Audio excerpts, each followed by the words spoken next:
السلام علیکم ورحمۃ اللہ وبرکاتہ۔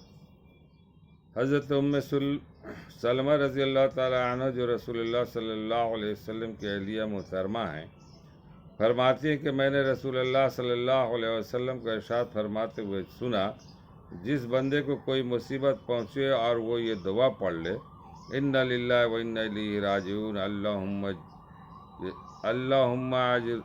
اللہم اجرنی فی مصیبتی واخلف لی خیرن منہا۔ ترجمہ: بے شک ہم اللہ تعالیٰ ہی کے لیے ہیں اور اللہ تعالیٰ ہی کی طرف لوٹنے والے ہیں۔ اللہ مجھے میری مصیبت میں ثواب عطا فرمائے، اور جو چیز آپ نے مجھ سے لے لی ہے اس سے بہتر چیز عطا فرمائے۔ تو اللہ تعالیٰ اس کو مصیبت میں ثواب عطا فرماتے ہیں اور اس کو اس فوت شدہ چیز کے بدلے میں اس سے اچھی چیز عنایت فرما دیتے ہیں۔ حضرت سلمہ رضی اللہ تعالیٰ عنہ فرماتی ہیں کہ جب حضرت ابو سلمہ رضی اللہ تعالیٰ عنہ فوت ہو گئے تو میں نے اسی طرح دعا کی کہ جس طرح رسول اللہ صلی اللہ علیہ وسلم نے مجھے اس دعا کا حکم دیا تھا، تو اللہ تعالیٰ نے مجھے ابو سلمہ سے بہتر بدل عطا فرما دیا، یعنی رسول اللہ صلی اللہ علیہ وسلم کو میرا شوہر بنا دیا۔ مسلم۔